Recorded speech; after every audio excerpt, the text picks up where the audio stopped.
Meu nome é Alice, e esta não é uma história de conto de fadas. É sobre como uma promessa familiar virou pó, e como a dor acendeu uma chama que me fez mais forte do que jamais imaginei. Eu não comecei do zero, reconstruí com minhas próprias mãos e um coração que se recusou a ser quebrado. Era uma manhã de sábado, o sol lá fora castigava, mas dentro de casa, o ar era pesado e frio. Na cozinha do que foi o lar da minha infância, agora um espaço abafado que eu mal reconhecia.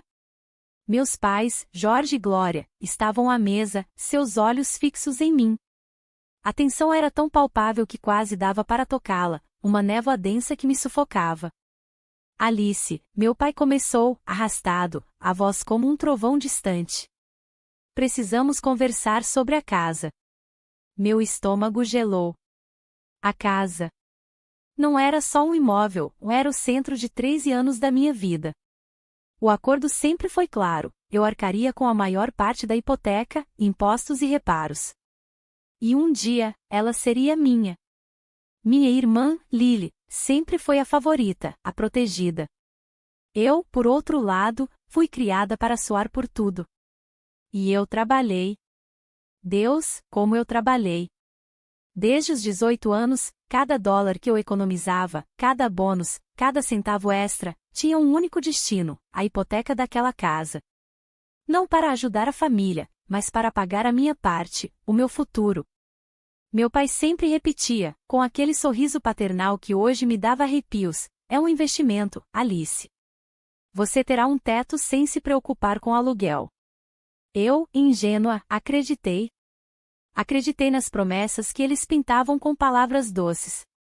Promessas que eu gravei, guardei prints de conversas e até formalizei em um contrato de gaveta anos atrás, assinado por nós três, onde o acordo da casa era inequivocamente selado. Eu também tinha todos os comprovantes de pagamento de cada dólar que investi ali. Eu estava a menos de 6 meses de quitar o último pagamento, de ter o nome na escritura. Como contadora sênior em uma empresa de auditoria, eu tinha uma vida confortável, mas cada bônus, cada aumento, tinha um único propósito: tornar aquela casa minha. Eu já havia investido impressionantes $380 mil dos meus próprios ganhos, além de outros $70 mil em reformas e benfeitorias ao longo de 13 longos anos. Era meu futuro, minha segurança, o fruto do meu sangue, suor e incontáveis noites sem sono. Eu tinha tantos planos para o lugar: reformar a cozinha, derrubar uma parede, criar um jardim exuberante. Sonhos simples, talvez, mas que significavam um mundo para mim. Minha mãe tomou um gole de café, os olhos desviando dos meus. Sua irmã, Lily, ela está passando por um momento difícil, sabe? A voz dela era um lamento, um sussurro cheio de preocupação, algo que ela nunca tinha demonstrado por mim. Sempre fui a forte, a independente. Palavras que, agora, soavam como desculpas para me explorar. Lily. Só o nome já causava uma onda de ressentimento. Ela vivia de empréstimos, de ajudas generosas dos meus pais.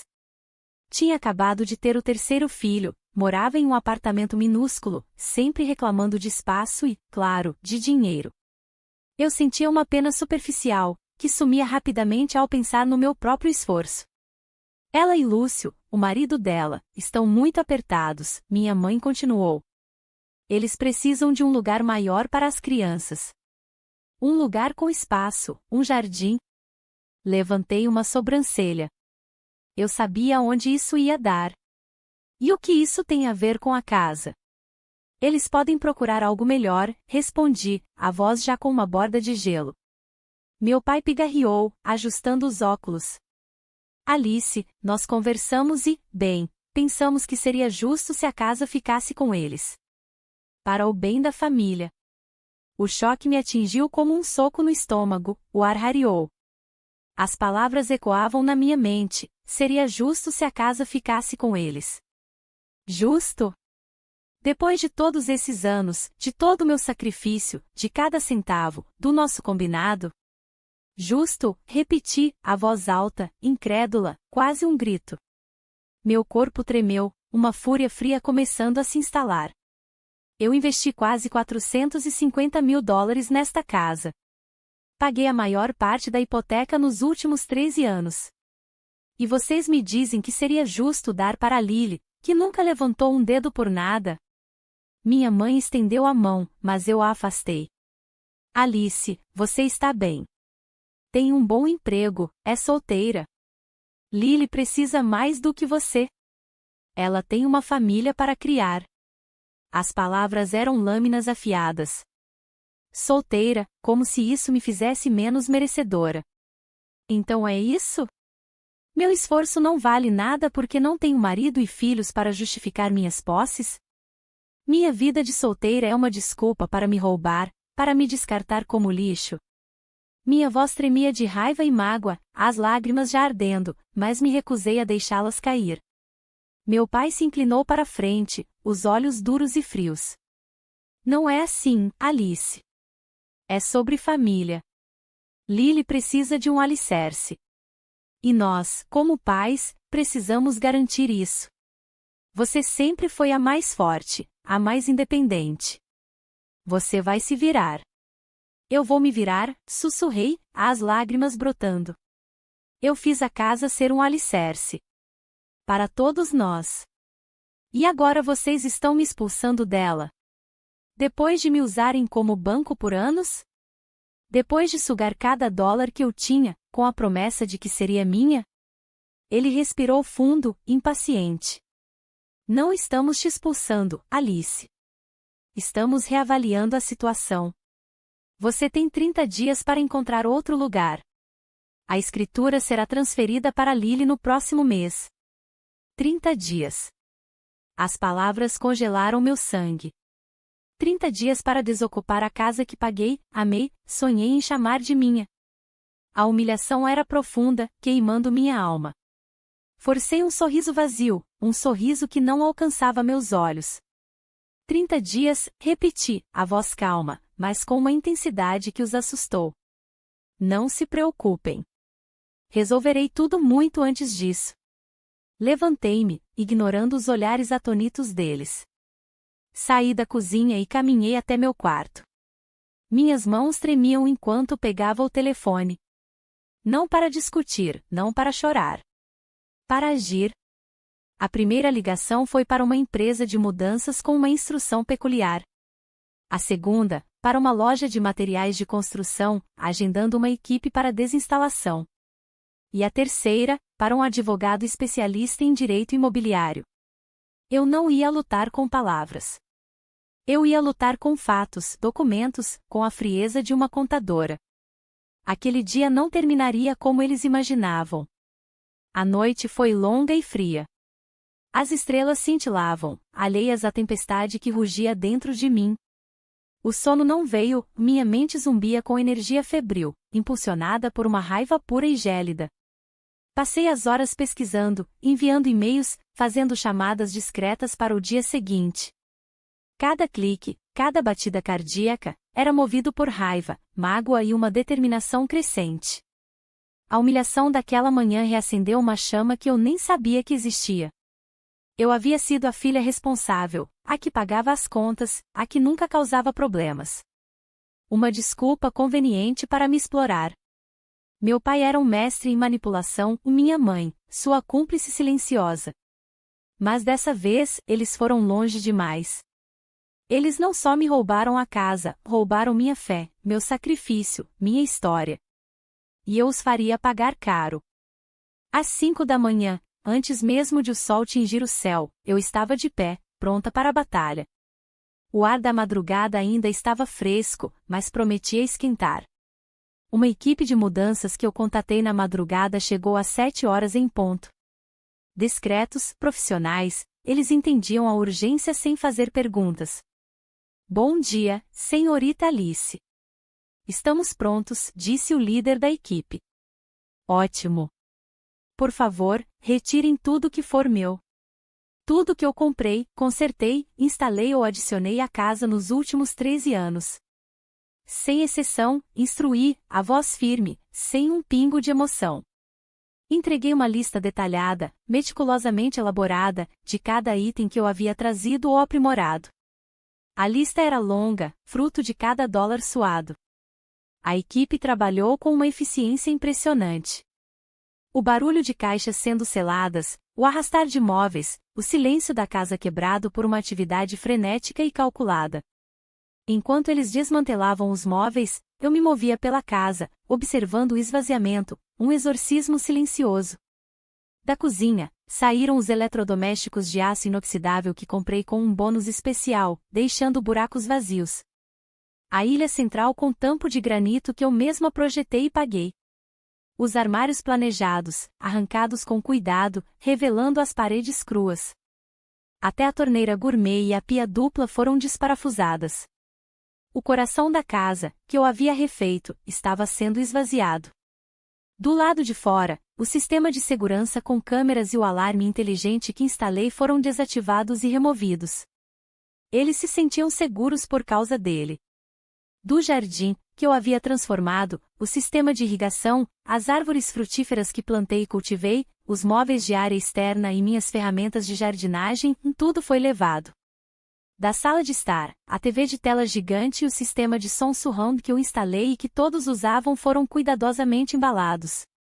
Da minha antiga biblioteca-me escritório, as estantes de madeira maciça cheias de livros, a mesa e a cadeira ergonômica. Os itens de conforto e lazer também foram embora, o purificador de água, o novo aquecedor, o ar-condicionado central, os tapetes persas, as obras de arte. Da lavanderia, a máquina de lavar e secar de última geração, os armários e bancadas. Até os pequenos, mas significativos detalhes, não foram esquecidos. Todas as lâmpadas e luminárias decorativas foram retiradas, deixando apenas o bocal com uma lâmpada comum. Os espelhos de corpo inteiro que eu havia instalado, os chuveiros com aquecimento a gás. Às 11 horas, a casa estava irreconhecível. Não parecia mais o lar da família. Parecia um casarão vazio. As marcas nas paredes, os furos no chão, o vácuo onde antes havia vida e cor. O piso de madeira original reapareceu sujo e marcado. O espaço respirava, mas era um sopro gélido de desolação. Eu estava na varanda, observando o último caminhão se afastar, carregando o último pedaço da minha vida que havia ficado ali. Ao invés de um depósito, tudo seguia para o apartamento pequeno, mas charmoso, que eu havia comprado em segredo no centro da cidade, com minhas economias. Ninguém da família sabia. Eu vinha guardando cada bônus, cada aumento, impulsionada por uma promoção recente no trabalho que também mantive em sigilo. Eu havia comprado o apartamento com a intenção de alugar, como uma outra fonte de renda. Mas ele se tornou meu plano de fuga, a minha garantia. Mas eu estava um passo à frente, com um sorriso frio. Meu telefone vibrou. Era uma mensagem da mamãe. Dizia: "O que está acontecendo?" O vizinho me ligou, disse que tem uma movimentação aí, com caminhão de mudança, carros com materiais de construção e móveis. O que está acontecendo? Eu respondi: "A senhora logo vai descobrir." Bloqueei o celular, sentindo uma satisfação que era quase viciante. A sensação de poder, de ter o controle de volta, era inebriante. Eu não queria só a casa, eu queria que eles sentissem o peso de suas ações. Que entendessem o que era ter o chão puxado de debaixo dos pés. A casa estava vazia, mas eu estava cheia. Cheia de paz, de planos. E eles, cheios de nada. A semana seguinte foi um turbilhão de emoções. Eu, agora do meu apartamento, longe da casa que, um dia me prometeram. Finalmente estava no meu lar. Por anos, pensei que meu lugar seria aquela casa, tantas lembranças me faziam querer morar lá para sempre. Mas, agora eu sabia, meu lar é onde eu estiver, onde eu me sinta à vontade e, principalmente, onde eu possa confiar todos os meus segredos, meus sentimentos. Ali eu sabia, não entraria ninguém que fingisse gostar de mim, mas que na verdade, só tem interesse no que eu posso proporcionar, financeiramente. Meus pais tentaram me ligar incessantemente. A secretária eletrônica do meu telefone ficou cheia de mensagens. Primeiro curiosidade velada, depois preocupação fingida, e finalmente, raiva e exigência. Alice, o que você fez? Cadê as coisas da casa? Os móveis, as cortinas, os quadros. Isso não é engraçado. Você está destruindo tudo, minha mãe soava histérica. Eu ouvia cada uma, e não respondia. Cada silêncio meu era um golpe. Não havia mais espaço para negociações. Eles haviam cruzado uma linha que eu não podia perdoar. Meu silêncio era minha arma mais potente, e a incerteza os corroía. Eles esperavam escândalo, gritos, talvez lágrimas. Mas eu lhes daria apenas a verdade fria e nua dos fatos, entregue por um advogado e respaldada por documentos irrefutáveis, e agora, por áudios e vídeos. Uma manhã, meu celular tocou. Era meu pai. Alice, pelo amor de Deus, volte para casa. O que você fez? A Lily está surtando, não tem nada aqui. Onde estão os eletrodomésticos, os móveis? Você perdeu a cabeça? Minha voz saiu fria e cortante. Eu não perdi a cabeça, pai. Eu a reencontrei. E a casa? Ela está exatamente como vocês a deixaram antes de eu começar a investir nela. Crua, vazia, sem vida. Assim como vocês deixaram minha alma. Ele gaguejou, sem palavras. Mas e a Lily? Ela tem os filhos. Ela não tem onde morar. Isso é problema dela, não meu. Vocês a escolheram, não escolheram. Agora vivam com as consequências. Ah, e a propósito, recebi a ligação do meu advogado. Ele me informou que a ação de indenização por quebra de promessa está formalmente protocolada. Acreditem, ele tem provas irrefutáveis dos nossos acordos, dos meus pagamentos, e até mesmo do nosso contrato de gaveta. A justiça será feita. A linha ficou em silêncio por um momento, antes de ele desligar abruptamente. O processo legal foi desgastante, mas eu estava preparada. Meu advogado, um profissional implacável, apresentou cada prova, os áudios onde meus pais confirmavam a promessa da casa em troca dos meus pagamentos, os prints de mensagens onde discutíamos os valores e o futuro da propriedade, os registros bancários detalhados de cada um dos meus $450 mil investidos, e o mais crucial, o contrato de gaveta, datado de anos antes, assinado por nós três, que formalizava o acordo de que a casa seria minha após a quitação da hipoteca. A humilhação para meus pais foi pública e inevitável. Durante as audiências, eles tentaram desqualificar minhas provas, alegando que eram conversas de família e que o contrato era apenas um rascunho informal. Mas a documentação era robusta e irrefutável. A verdade, nua e crua, foi exposta para o juiz. A imagem da família perfeita que eles tanto prezavam desmoronou diante dos tribunais. O veredito final foi um alívio e uma validação. O juiz não só reconheceu a quebra da promessa, como também condenou meus pais a me indenizarem por todos os valores investidos na casa, acrescidos de juros e correção monetária. A quantia total era significativa, mais de $500 mil, o que lhes causaria um impacto financeiro considerável, forçando-os a considerar a venda da casa para cumprir a sentença. A casa, que antes era o palco da traição, ficou para eles. Uma casa vazia, um monumento ao que eles perderam por sua ganância. Sem meus móveis, sem meus eletrodomésticos, sem as melhorias que eu financiei. Era uma casca, um lembrete constante de que eles tinham um imóvel, mas eu tinha minha dignidade, minha vingança e meu futuro. E o pior, a casa havia sido transferida para o nome de Lily. Agora ela não tinha para onde ir, e possuía uma casa sem valor de mercado, vazia e com a hipoteca atrasada em seu nome, e ainda por cima, com uma dívida de indenização que eles teriam que pagar com a venda da casa. A justiça perfeita. Lily e Lúcio, junto com seus filhos, se mudaram para a casa, mas ela era um eco de um lar, não um lar de verdade. Andar por aqueles cômodos vazios, sem a TV na sala, sem o conforto que eu havia proporcionado, era a punição silenciosa deles. A casa era um lembrete constante do que eles haviam perdido por ganância, e do que eu havia recuperado por dignidade. Eu, por outro lado, estava no meu apartamento. Pequeno, mas meu, com uma vista para a cidade que me lembrava da minha nova liberdade. Um lar de verdade, comprado com meu esforço e minha inteligência, longe do cheiro de mofo e das mentiras do passado. O processo de decoração foi terapêutico, cada livro arrumado na estante, cada prato colocado no armário, cada flor no vaso era um ato de cura. Meu apartamento se tornou meu santuário. A sensação de leveza e liberdade era indescritível. Não havia mais a preocupação de ter que aguentar a família, suas exigências e manipulações.